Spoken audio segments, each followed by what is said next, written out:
Ahyur diserahkan. Yudit 6. Ketika gempar dari orang-orang yang dikeliling Dewan Penasehat itu sudah padam, berkatalah Holofernes, Panglima Besar Asyur, di hadapan segenap rakyat kaum asing itu kepada Ahyur serta Bani Amon sebagai berikut. Siapakah gerangan engkau, hai Ahyur, dan kamu orang-orang upahan dari Amon, maka engkau berlagak nabi di tengah-tengah kita, seperti sekarang ini, dengan berkata bahwa kita tidak boleh maju untuk memerangi umat Israel itu, seolah-olah Tuhan akan menjadi perisai bagi mereka. Siapakah dewa adanya kecuali Nebukadnezar?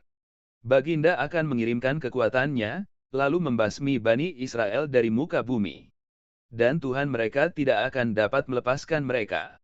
Sebaliknya, kita, hamba-hamba Nebukadnezar, akan serempak memukul mereka. Niscaya mereka tidak akan dapat bertahan terhadap kekuatan kuda-kuda kita. Mereka akan kita bakar bersama-sama. Gunung-gunung mereka akan menjadi mabuk karena darah mereka, dan semua datarannya akan penuh dengan jasad mereka. Telapak kaki mereka tidak akan dapat bertahan di hadapan kita. Sebaliknya, mereka akan dibinasakan sama sekali. Demikianlah titah Raja Nebukadnezar yang dipertuan seluruh bumi. Sebab Baginda sudah bertitah dan titahnya itu pun tidak akan sia-sia adanya. Adapun engkau sendiri, hai Ahyur orang upahan dari Amon, engkau yang telah mengucapkan perkataan tadi pada hari sialmu ini, mulai sekarang engkau tidak akan melihat wajahku lagi, hingga aku membalas dendam kepada keturunan kaum pelari dari Mesir itu. Lalu lambunjimu akan ditembusi dengan senjata tentaraku dan dengan senjata para pelayanku.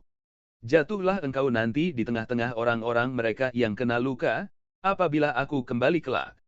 Hamba-hambaku akan membawa engkau ke pegunungan lalu engkau akan mereka tinggalkan di salah satu kota di lereng gunung.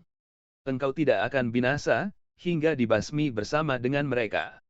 Jika dalam hati engkau masih berharap juga bahwa mereka tidak jadi ditangkap, maka tak perlu mukamu menjadi murung.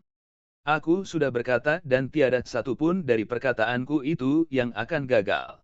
Kemudian Holofernes memerintahkan kepada hamba-hambanya yang sedang bertugas di kemahnya, supaya Ahyur ditangkapnya, lalu dibawanya ke kota Betulia serta diserahkannya kepada Bani Israel. Maka Ahyur ditangkap hamba-hamba itu, lalu diantar keluar dari perkemahan ke dataran dan dari situ ke pegunungan. Mereka sampai ke sumber-sumber yang terletak di bawah Betulia. Melihat mereka orang-orang kota yang terletak di atas puncak gunung itu mengambil senjata, dan keluar dari kota di atas puncak gunung itu. Segala pengumban melempari laskar Holofernes itu dengan batu untuk menghalangi mereka naik ke atas. Dari sebab itu laskar Holofernes bersembunyi di bagian bawah gunung itu.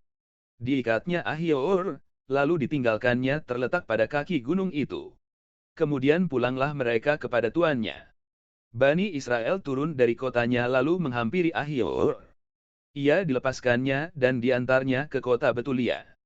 Lalu diringkannya ke hadapan para pemimpin kota mereka. Pada masa itu, para pemimpin itu ialah Uzia putra Miha dari suku Simeon, dan Habris putra Gotonil, dan Harmis putra Melchiel.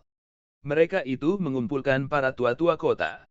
Juga para pemuda dan perempuan membanjir ke himpunan rakyat itu.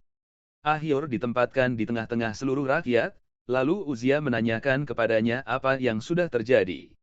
Ahyur menyahut dengan menceritakan kepada mereka semua apa yang telah dibicarakan dalam sidang Dewan Penasehat Holofernes, dan segala sesuatunya yang telah dikatakannya sendiri di hadapan para perwira Bani Asyur. Pun pula diceritakannya apa yang telah dibualkan Holofernes terhadap kaum Israel.